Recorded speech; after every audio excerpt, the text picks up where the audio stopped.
Shalom. Shalom. Tuhan memberkati kita semua, saudara-saudara, sehingga hari ini kita bisa menggunakan waktu kita untuk kita bisa beribadah kepada Tuhan. Mari kita gunakan kesempatan ini dengan sebaik-baiknya, supaya tidak terlewatkan berkat Tuhan bagi kita semua pada hari ini. Amin. Haleluya. Nah, saudara, di dalam kesempatan hari ini, saya ingin menyampaikan firman Allah dengan satu tema, kasih Allah yang tiada taranya. Apa ini maksudnya, saudaraku?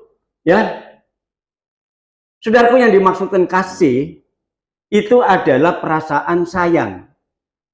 Ya. Perasaan sayang, perasaan cinta, atau peduli kepada seseorang. Itu namanya cinta. Sayang, ya. Peduli. Itu pemahaman dari kata cinta. Nah, sedangkan tiada tara. Makna tara itu artinya bahwa tidak ada bandingannya. Yang terbaik, ya, yang sempurna. Jadi tidak ada yang bisa menyaingi, karena dikatakan tiada taranya, tiada bandingannya. Nah, itulah kasih Allah. Seseorang bisa mengasihi orang lain, saudara. Bisa menyayangi orang lain. Kalau orang itu tidak berbuat salah. Betul? Saudara sayang nggak sama orang? Kalau orang itu tidak pernah menyakiti hati saudara. Apalagi kalau orang itu dikatakan suka memberi, ya. Langsung aja cinta, sayang, karena dia suka memberi. Kalau orang itu tidak berbuat salah, pasti kita sayang, kita peduli. Ya. Nah, saudara-saudaraku yang kekasih, tetapi kasih Allah itu beda dengan kasih manusia. Sekali lagi, kalau manusia itu sayang, karena apa? Dia tidak pernah berbuat salah terhadap dirinya, tidak pernah menyakiti dirinya. Tetapi kalau Allah itu beda.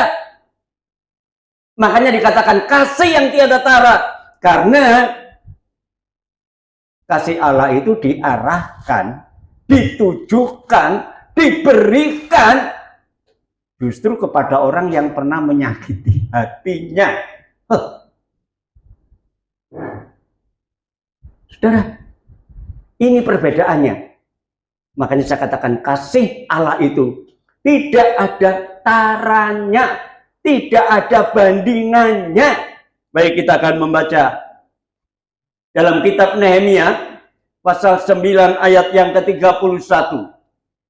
Tetapi karena kasih sayangmu yang besar, engkau tidak membinasakan mereka sama sekali dan tidak meninggalkan mereka. Karena engkaulah Allah yang pengasih dan penyayang.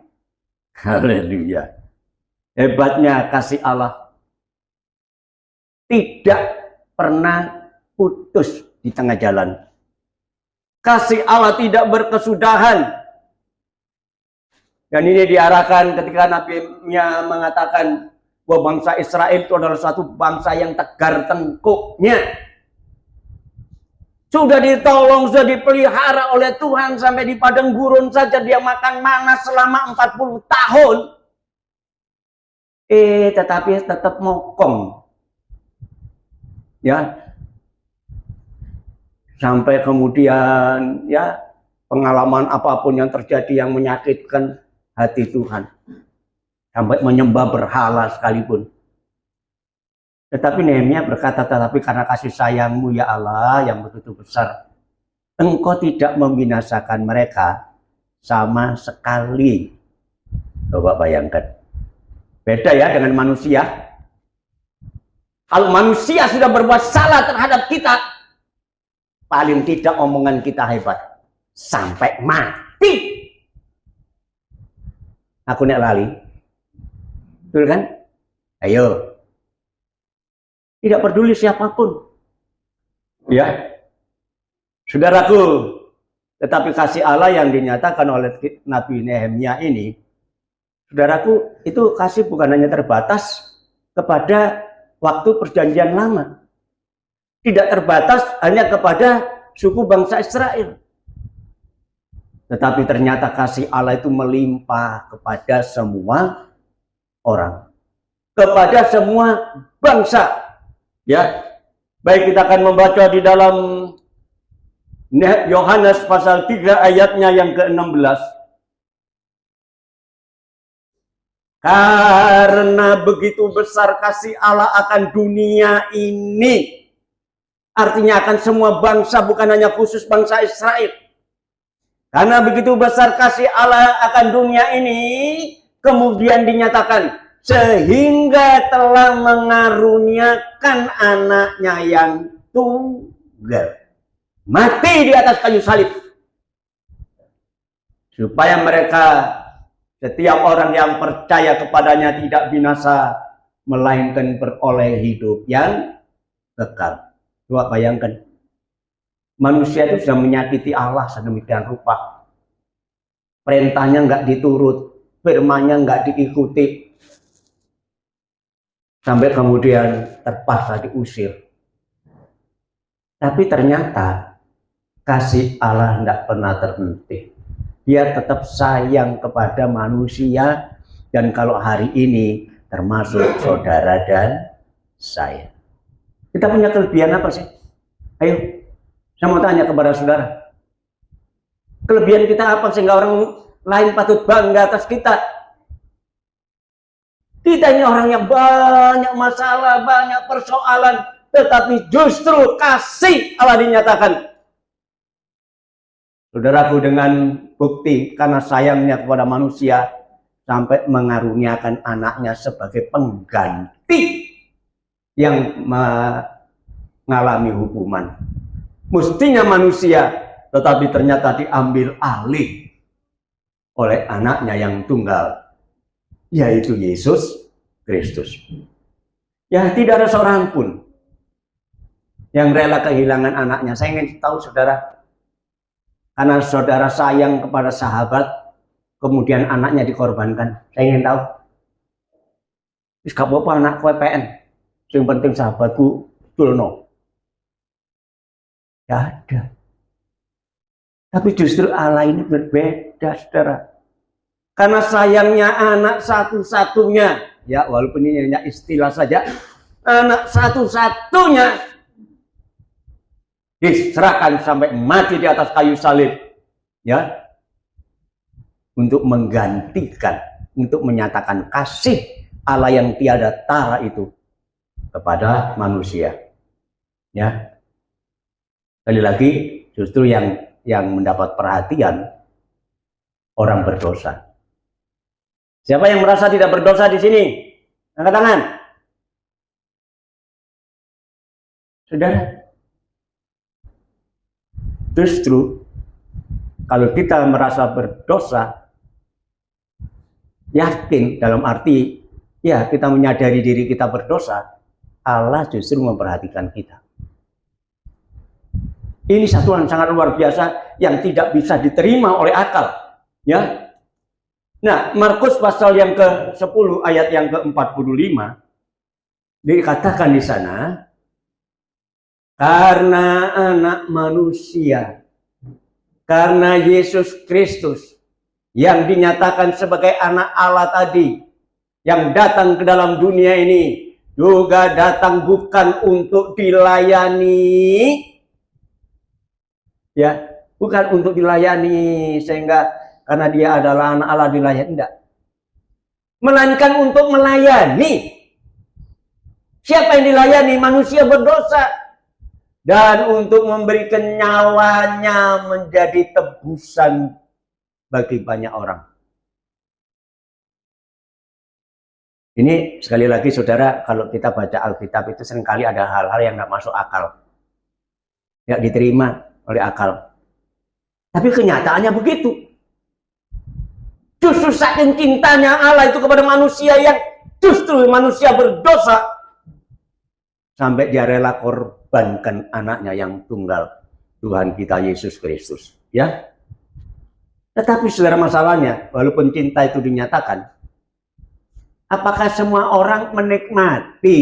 Ini saudara yang penting. Sekarang kalau kita melihat ada promosi, oh barang murah, obral, tetapi apakah semua orang bisa menikmati? Tidak. Jadi walaupun kasih Allah itu dinyatakan sedemikian besarnya sampai dikatakan tiada taranya, tapi tidak semua orang bisa menikmati. Ya. Gimana? Kasihnya dinyatakan pada semua orang. Lagi-lagi tidak semua orang bisa menikmatinya. Ya. Haleluya. Markus pasal yang kedua, ayatnya yang ke-17 dikatakan di sana, Yesus mendengarnya dan berkata kepada orang banyak itu, bukan orang sehat yang memerlukan tabib atau dokter. Bukan orang sehat, tetapi orang sakit. Ya kan? Hanya orang sakit yang pergi ke dokter. Dan Yesus mengatakan bukan orang sehat yang memerlukan dokter, memerlukan tabib, tetapi orang yang sakit. Demikian pula aku datang bukan untuk memanggil orang yang merasa dirinya benar, melainkan orang berdosa. Bangga enggak kita, saudara? Kalau kita merasa diri kita adalah orang yang berdosa loh, kita bangga, saudara. Karena justru Tuhan datang mencari bukan orang yang benar, yang merasa dirinya benar, tetapi orang berdosa. Kan satu saat ada orang Farisi dan pemungut cukai sama-sama masuk dalam bait Allah kan. Orang Farisi dengan bangganya, ya Allah, aku mengucap syukur kepadamu karena aku tidak sama dengan orang lain. Aku bukan pencuri, aku bukan pecina, aku bukan perampok, dan tidak sama seperti pemungut cukai ini. Wih, bangganya hebat ya. Orang yang tidak salah sama sekali. Tetapi pemungut cukai itu tidak berani dangak, saudara. Tidak berani ngangkat kepala diri keluar aja. Satu kalimat yang muncul. Ya Allah, ampunilah segala dosaku. Dan Tuhan katakan, siapa yang dibenarkan? Orang ini pulang dengan dibenarkan oleh Allah. Tapi yang lain itu tidak. Saudara, orang yang merasa dirinya benar justru nggak dicari sama Allah. Allah menyatakan kasihnya yang begitu besar justru mencari orang yang berdosa. Untuk apa? Untuk diselamatkan. Hebat. Ya, luar biasa kasih Allah. Ya, kita akan melihat satu contoh yang menarik dari di dalam kitab Injil Lukas. Pasal 15 ayat 11 sampai 16. Yesus berkata lagi, ada seorang mempunyai 2 anak laki-laki. Nah, Tapi satu saat kata yang bungsu kepada ayahnya, "Bapak, berikanlah kepadaku bagian harta milik yang menjadi hakku." Kalau saudara renungkan kata-kata ini gimana? Ini anak kurang ajar. Walaupun memang kenyataannya nanti harta itu akan menjadi bagian anaknya, tapi bapaknya belum mati, warisannya sudah diminta. Kurang ajar anak ini. Jangan ada yang niru ya. "Bapak, berikan bagian yang menjadi hakku." Tapi lalu ayahnya membagi-bagikan harta kekayaan itu di antara mereka. Akhirnya dibagi warisan itu. Kakaknya juga dikasih. Dan apa yang terjadi selanjutnya?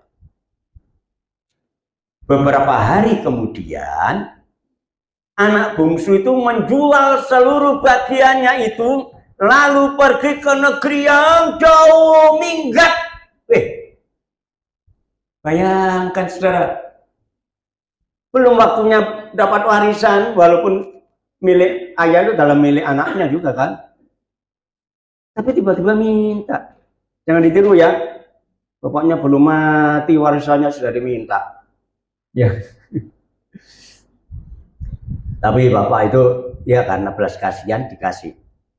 Tapi apa yang terjadi? Kemudian anak itu pergi ke negeri yang jauh, dan di sana ia memboroskan harta miliknya dengan hidup yang berfoya-foya.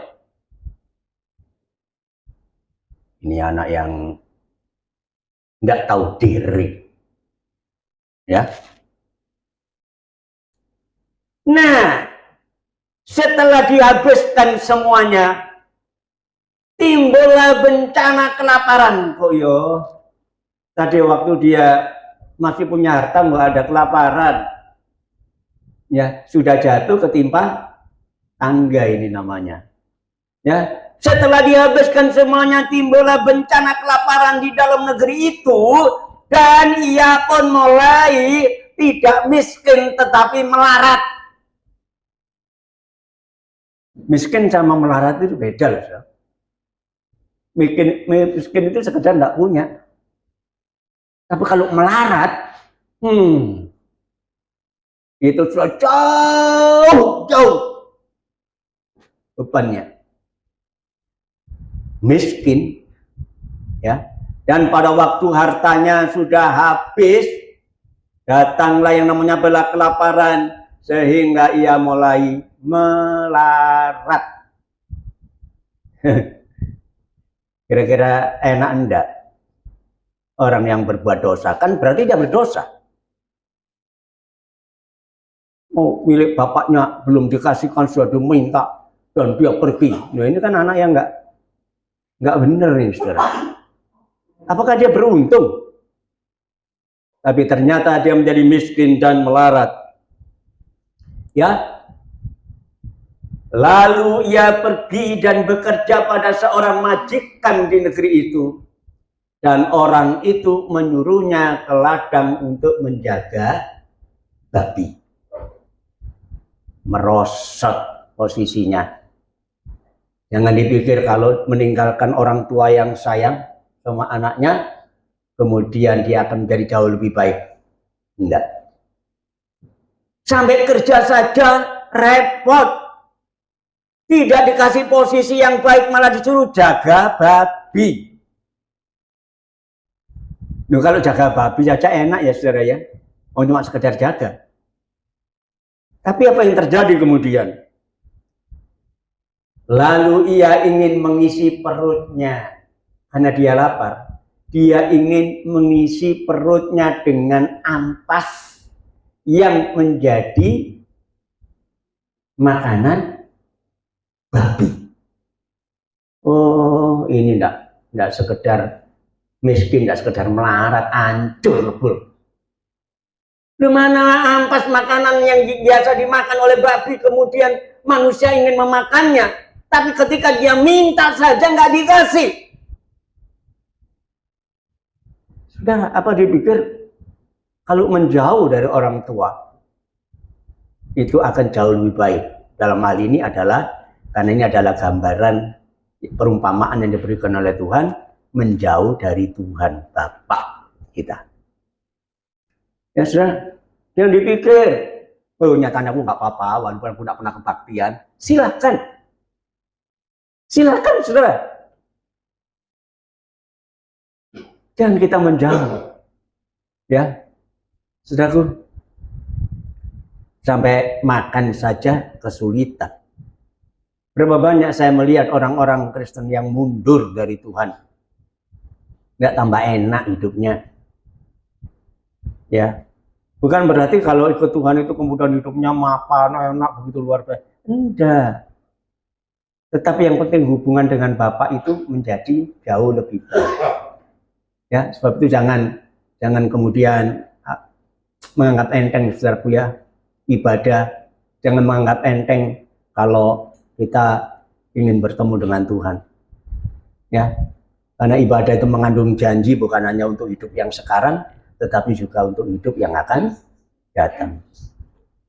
Makanya Paulus mengatakan dalam surat Timotius itu, itulah sebabnya kami sangat berjuang dan berjerih lelah untuk beribadah.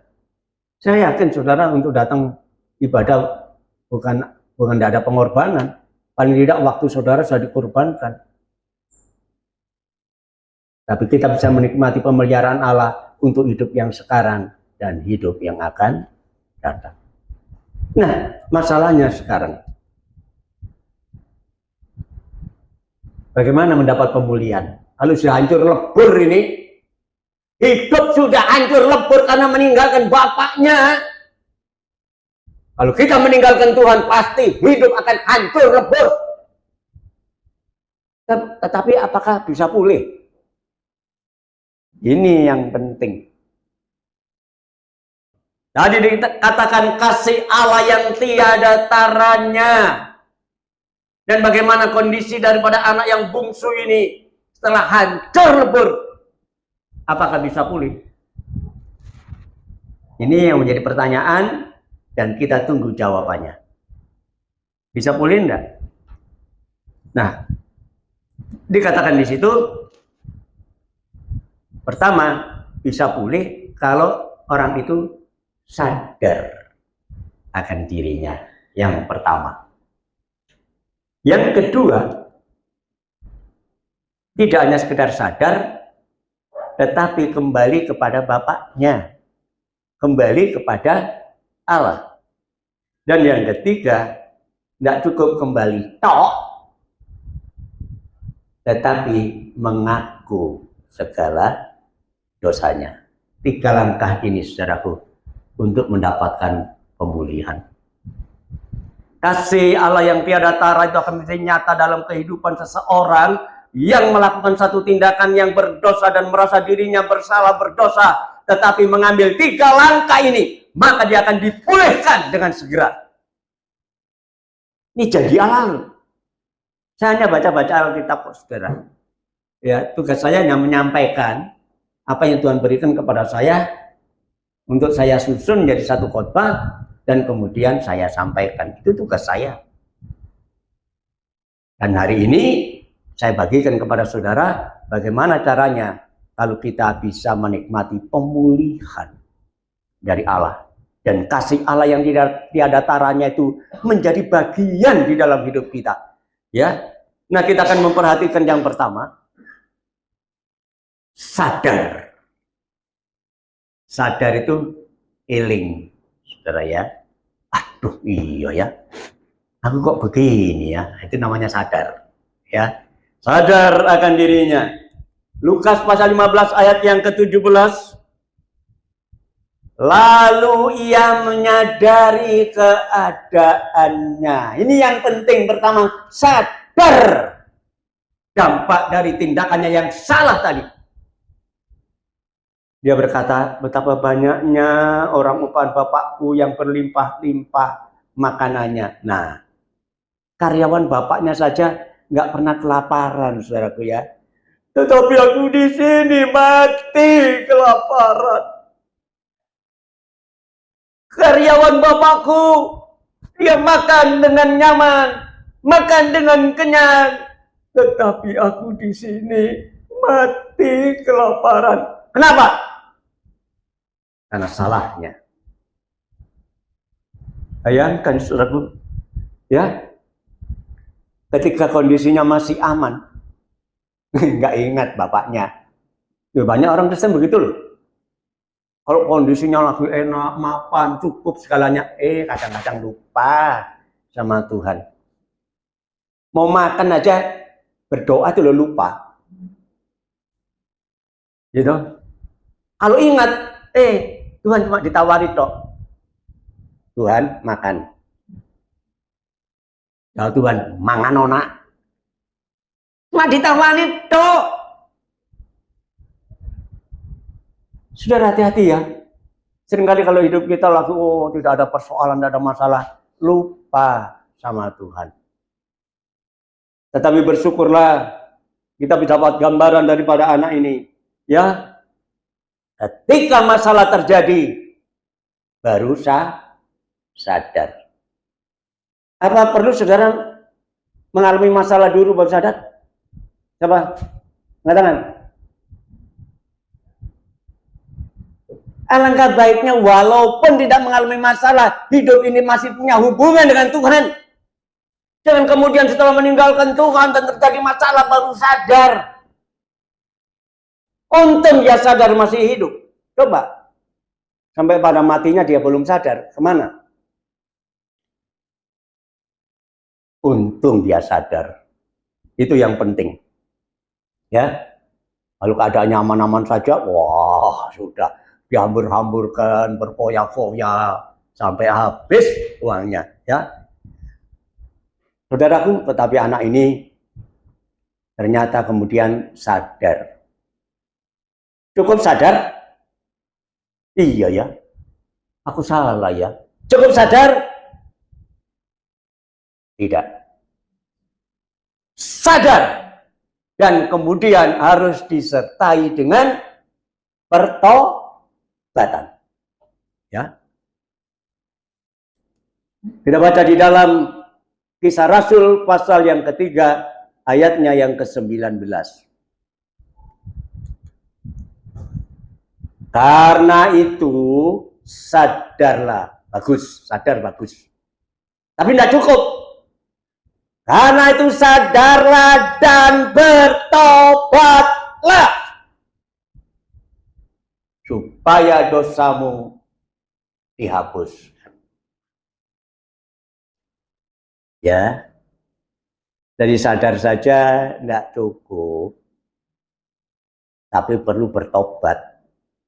Bertobat ini artinya kembali dari jalan semula, berbalik dari kesalahannya, itu namanya bertobat. Ya, maka diingatkan di Kisah Rasul ini, karena itu sadarlah dan bertobatlah. Akibatnya dosamu nanti akan dihapuskan. Itu hebatnya di dalam Tuhan kasih yang tiada tara. Ketika kita datang sadar akan dosa kita dan kemudian kita bertobat, Allah melupakan semuanya. Ya. Ketika Tuhan Yesus mati di atas kayu salib, dia berkata, Bapa, ampunilah mereka karena mereka tidak mengerti apa yang mereka perbuat. Selesai. Mati Tuhan Yesus. Nggak diingat lagi, saudara. Sekali lagi, kalau manusia itu paling gampang ingat.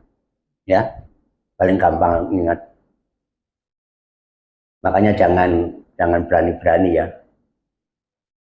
Suami-suami jangan sembrono sama istri. Kita kalah sama istri. Betul kan? Kalah. Saya aja kadang-kadang kalau lagi ngetik gini sudah, loh mau ayat piro yo, lupa saya. Akhirnya tak buka lagi. Oh ini, Habis itu lali meneh. Saya Suami-suami itu seringkali lupa, makanya jangan tidak menghargai istri. Karena istri itu daya ingatnya sangat kuat. Betul. Kalau kita bersalah walaupun puluhan tahun, masih eleng. Masih ingat. Sampai gini, sampai gini. Loh. Padahal sing lanang nih, iya tak. Lah gitu.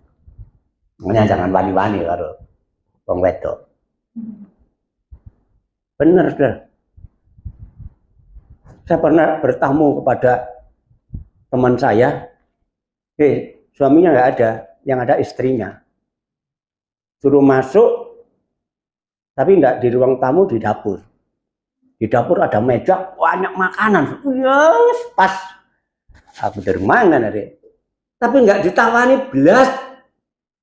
Begitu duduk diceritani masalah suaminya. Oh, ini. Masalah kok ya si apalil. Ya. Heran aku. Makanya jangan wani-wani ya. Nah. Ya. Karena itu sadar dan bertobat. Itu penting. Ya. Dan yang kedua, tidak hanya bertobat, cuma jadi angan-angan saja. Iya, salah, iya. Ada satu tindakan, saudara, itu yang penting. Dia kembali kepada Allah. Balik. Jangan cuma sadar, toh banyak orang Kristen loh, kalau sudah kondisinya semerawut gitu, sadar, iya, salah, iya. Saudara, jangan pasif.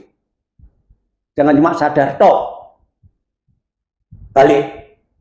Kembali kepada Allah, ya. Haleluya. Lukas 15 ayat yang ke-20.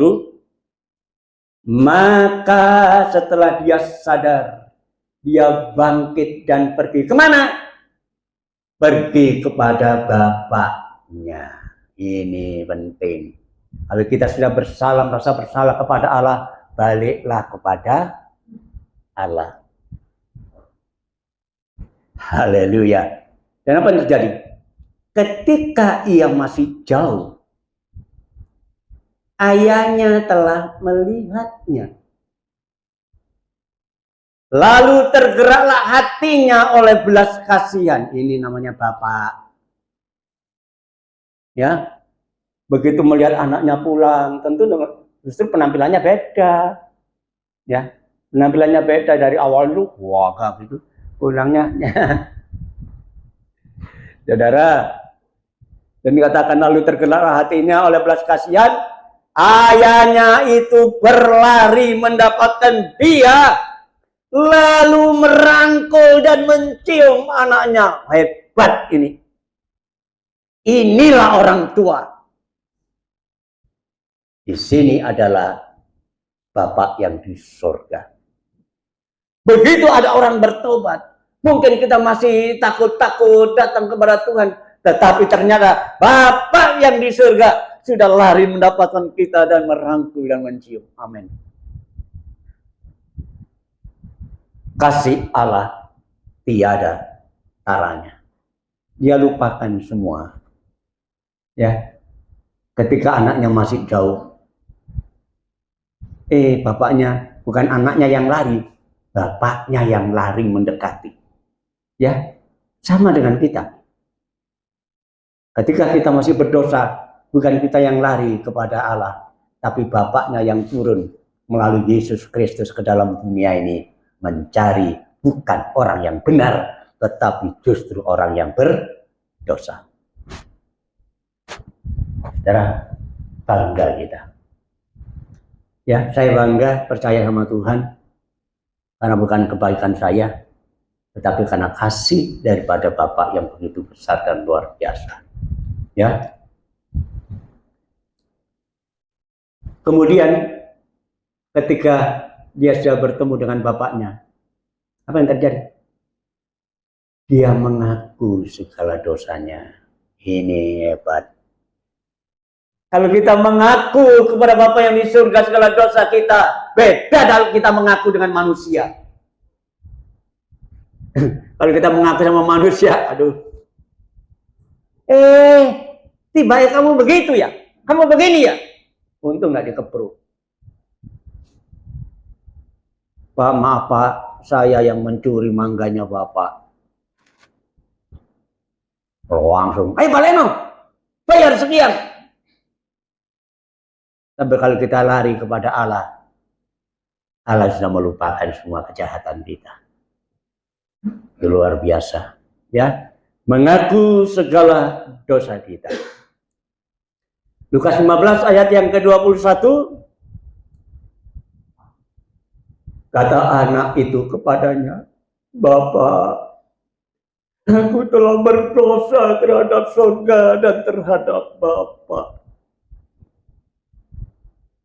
Oh, ketika dia dirangkul oleh bapaknya, bukan senang, saudaraku. Bukan merasa bangga dan begitu, tapi dia sadar akan dirinya siapa dia yang pernah menyakiti bapaknya. Terus ketika bapak menyatakan kasihnya, dia mengaku segala kesalahannya. Bapak, aku telah berdosa terhadap surga dan terhadap Bapak. Aku nggak layak disebut anak Bapak lagi. Nah, ya, jadikan aku salah satu daripada hamba-Mu kalau ayat itu dilanjutkan. Aku nggak layak jadi anak Bapak. Aku telah berdosa. Saudara, ini hebatnya, ya. Saudaraku, dalam 1 Yohanes pasal 1 ayat 9 di situ dikatakan, jika andai kata kita mengaku dosa kita, maka Allah itu adalah setia dan adil. Lalu kita ngaku, sehingga Ia akan mengampuni segala dosa kita dan menyucikan kita dari segala kejahatan. Luar biasa. Nggak ada yang seperti Allah, saudara. Ngaku, diampuni. Tapi kalau sama manusia, ngaku, mantas, prok, habis. Tapi kalau kita mengaku kepada Allah, saudaraku, ternyata justru Allah menguduskan, disucikan kita dari segala kejahatan. Saudara, kalau kita ingat akan masa lalu kita, tentunya kita patut bersyukur kalau bisa sampai hari ini. Saya sendiri aja lah, dulu sangat bertentangan dengan semua hukum-hukum Allah. Saya penyembah berhala, saya berani sama orang tua, ya, segala macam lah. Saya pencuri dulu, ya. Saya nggak sungkan-sungkan ngaku ini, saudara. Ya, karena memang kenyataannya begitu. Mangganya tetangga itu nggak sempat tumbuh, nggak sempat berbuah. Pasti saya ambil. Terus saya naik ke bengkel. Di bengkel, lewat atapnya saya bentel barang-barangnya di bengkel itu. Saya bawa ke Gembong, Pasar Loak. Itu saya sudah dulu, ya. Hanya lagi sama orang tua, wanita setengah mati, bapak aku tak bacok. Betul. Jangan ada yang niru saya loh. Ini pengalaman saya, sehingga saya bangga jadi orang Kristen sekarang. Bapak saya itu loh, tampilkan parang bacok. Kok sih kemendele anaknya? Wong sing ndadekno anak sampai kok ngene itu ya bapak kok dilawan. Ya, benar saudara. Dan apa yang terjadi? Jika kita mengaku segala dosa kita, maka Allah itu setia dan adil, sehingga Ia akan mengampuni segala dosa kita dan menyucikan kita dari segala kejahatan. Ya. Nah, kesadaran itu memang akan membawa keuntungan bagi kita. Ya. Baik, di dalam kitab Ulangan pasal yang ke-30 ayat 2 sampai yang ke-3. Dan apabila engkau berbalik kepada Tuhan Allahmu dan mendengarkan suaranya sesuai dengan segala yang kuperintahkan kepadamu pada hari ini, baik engkau maupun anak-anakmu, dengan segenap hatimu dan dengan segenap jiwamu, maka Tuhan Allahmu akan memulihkan keadaanmu dan akan menyayangi engkau. Waduh. Ia akan mengumpulkan engkau kembali kepada segala bangsa kemana Tuhan Allahmu telah menyerahkan engkau. Jadi bangsa Israel ini sebenarnya sudah disebar, diserahkan oleh Allah karena kejahatannya. Tetapi kalau bertobat akan dikembalikan oleh Allah. Amin. Ya. Nah, saudaraku, demikian pula dengan anak ini. Kitab Injil Lukas pasal 15 tadi ayat 22 sampai 24. Ketika anaknya itu mengaku segala dosanya, apa yang terjadi? Tetapi ayah itu tidak peduli. Ayah itu tidak apa ya? Tidak ngereken itu apa namanya? Nurek. Hah? Nurek. Iya, no reckon you. Ya. Jadi tidak Direwes. ya, tidak peduli lah, ya. Ketika anaknya mengaku telah berdosa kepada surga dan Bapa, aku nggak layak jadi anak, jadikan aku sebagai pembantumu. Tetapi ayah itu tidak menggubris. Nah, ketemu sekarang. Tidak menggubris. Ya.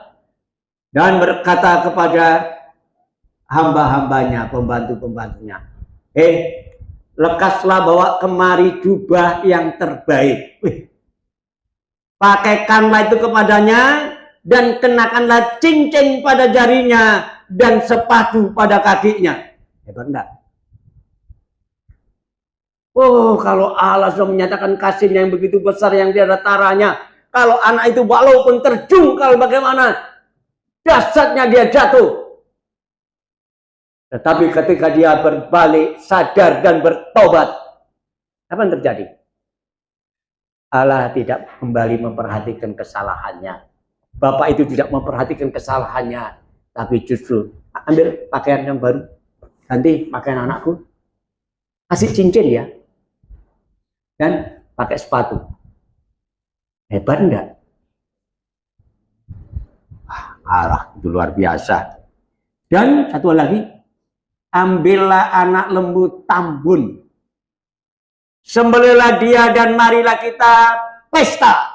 Kita makan dan bersuka cita. Ya, sebab anakku ini telah mati dan menjadi hidup kembali, dan ia yang telah hilang didapat kembali.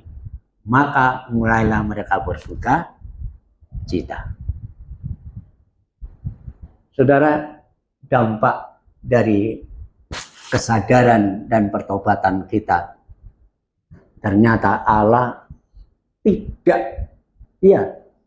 tidak peduli lagi dengan kesalahan dan dosa kita, tetapi justru Dia memulihkan keadaan kita. Ya, sebab itu sadarlah dan bertobatlah. Ya, jadi kalau kita bertobat, pasti Allah memulihkan. Ya, pasti Allah akan menjadikan kita jauh lebih baik. Ya,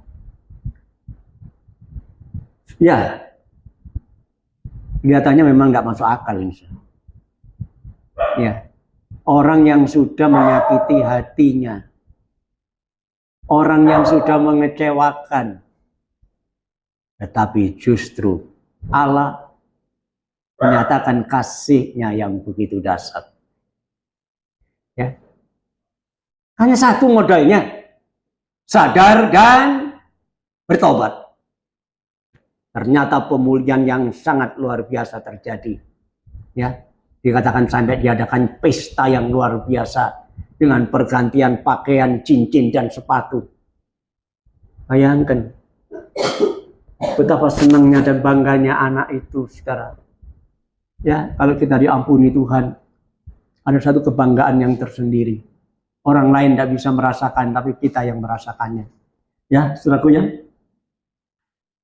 Dan beda dengan sekali lagi dengan manusia. Kalau kita mengaku pun belum tentu dia mau merespon. Bahkan justru menyakiti hati. Coba kita perhatikan Lukas pasal 15 ayat 25 sampai 31. Tetapi, kan dua orang tadi anaknya ya. Tetapi anaknya yang sulung berada di ladang, Dan ketika pulang dan dekat ke rumah, ia mendengar bunyi seruling dan nyanyian dan tari-tarian. Ternyata kakaknya yang sulung nggak ada di rumah waktu itu. Kok ada pesta ya? Kok ada bunyi-bunyian? Ada apa ini? Ya. Lalu ia memanggil salah seorang hamba dan bertanya kepadanya, apa artinya semuanya ini? Ada apa? Nah, kemudian jawab hamba itu, adikmu yang telah kembali dan ayahmu telah menyembelih anak lembu tambun karena ia mendapatkannya kembali dengan sehat. Diberitahu, ya, adikmu telah kembali, ya, yang sudah menderita karena kesalahannya kembali dan sekarang disambut oleh bapakmu. Nah, dikasih tahulah si anak sulung. Tapi apa yang terjadi? Maka marahlah anak sulung itu dan dia tidak mau masuk. Inilah manusia. Kalau ada orang yang sadar, orang yang bertobat, nggak terima dia. Malah nggak mau masuk. Sampai ayahnya keluar dan berbicara dengan dia. Tetapi anak itu menjawab ayahnya. Ya, katanya, Bapak, telah bertahun-tahun aku melayani Bapak dan belum pernah aku melanggar perintah Bapak. Hebat. Merasa dirinya benar, merasa dirinya berjasa sekarang di dalam rumah itu kepada orang tuanya. Sampai dia berani mengatakan, ya, aku belum pernah, ya, melanggar perintah Bapak. Aku sudah melayani Bapak bertahun-tahun. Tetapi ternyata walaupun aku setia melayani Bapak, kepadaku belum pernah Bapak memberikan seekor anak kambing untuk bersukacita dengan sahabat-sahabatku. Nah, sampai lembu sama kambing itu kira-kira lebih mahal mana, saudara? Adanya dikasih lembu, aku loh kambing aja nggak dikasih. Mangkel nggak dia? Ini seringkali, saudaraku, Allah menerima karena kasihnya yang begitu tiada taranya. Kalau orang bertobat, sadar dan bertobat, diterima, dipeluk dan dicium, disucikan, dilupakan segala kesalahannya. Tapi kalau manusia beda. Walaupun orang sudah bertobat, ternyata marah dia. Ayo. Heran ya? Beda. Kasih Allah dan kasih manusia itu beda. Allah mengampuni tanpa memperhitungkan segala dosa kita. Tetapi kalau manusia, bayangkan. Tetapi adikku ini baru saja datang, ya, anak bapak ini, yang telah memboroskan harta kekayaannya dan bersama-sama dengan pelacur-pelacur. Malah bapak menyembelih anak lembu tambun untuk dia. Ya. Nuntut dia. Ada yang begitu di antara kita? Kalau ada saudaranya yang bertobat, malah marah-marah. Wah, aku yang belum pernah dijamin apa-apa. Ternyata, saudara, kalau kehidupan yang merasa dirinya benar, itu tidak akan pernah menikmati apa yang menjadi milik Bapak. Tidak pernah menikmati. Kata ayahnya kepadanya, anakku, engkau selalu bersama-sama dengan aku. Dan segala kepunyaanku itu adalah kepunyaanmu. Jelaskan, kamu kan tinggal di rumah bapakmu. Nah, milik bapakmu itu milikmu. Tetapi ternyata anak itu tidak pernah menikmati walaupun dia bersama-sama dengan bapaknya. Ini, kenapa? Merasa dirinya benar. Dia bisa menikmati, saudara.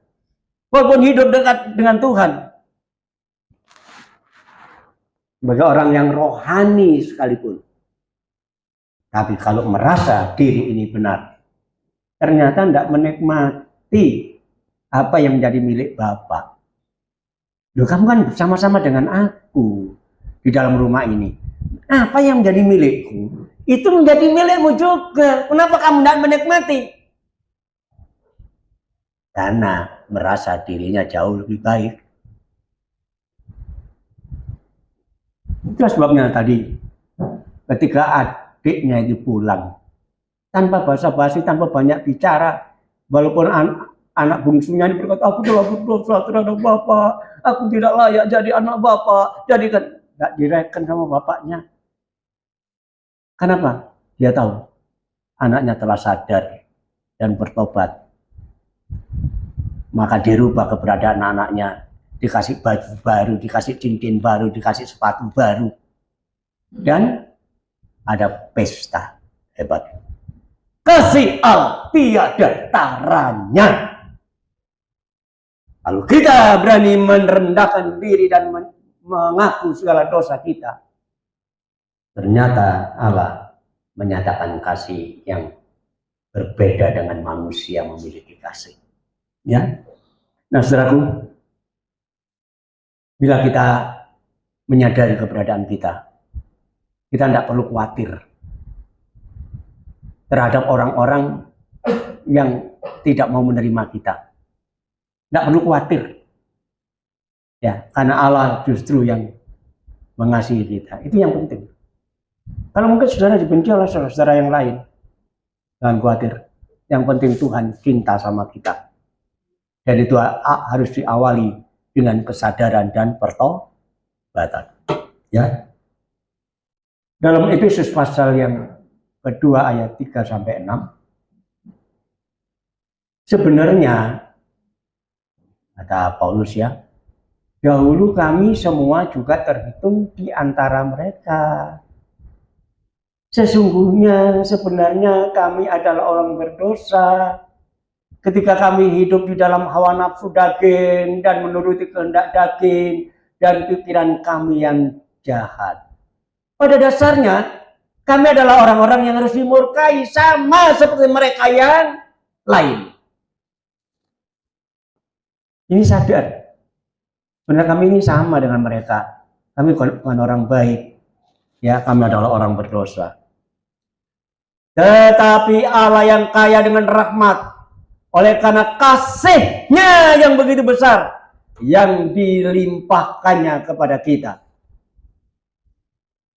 telah menghidupkan kita bersama-sama dengan Kristus. Sekalipun kita telah mati oleh kesalahan-kesalahan kita, oleh kasih karunia kita sudah diselamatkan. Amin. Mungkin ada orang lain tidak mau ya menerima, artinya ya percaya akan pertobatan kita. Ya sudah. Kakaknya ini tidak mau terima kan keberadaan adiknya yang pulang. Ya sudah, biarin aja. Yang penting kita benar-benar sudah menikmati kembali kasih Allah yang tiada taranya. Dan di dalam Kristus Yesus Ia telah membangkitkan kita juga dan memberikan tempat bersama-sama dengan Dia di surga. Jadi kalau hari ini ada di antara kita saudara-saudaraku yang telah pernah melangkah salah, ya sekali lagi saya kasih tahu rahasia yang besar. Allah tidak pernah mengingat dosa kita. Beda dengan manusia. Coba bayangkan, dia telah menghabiskan uang Bapak, dia telah berfoya-foya dengan pelajar-pelajar. Ingat semua ini kakaknya. Tapi bapaknya melupakan semuanya itu. Inilah keuntungan kita percaya kepada Tuhan Yesus Kristus. Ya, tidak rugi saudara. Dan marilah kita gunakan kesempatan kita ini dari hari ke hari untuk sadar akan keberadaan kita dan kita merendahkan diri di hadapan Allah, maka Allah yang akan tetap mengubah dan memberkati hidup kita. Amin. Haleluya. Ya, Tuhan memberkati kita semua hari ini.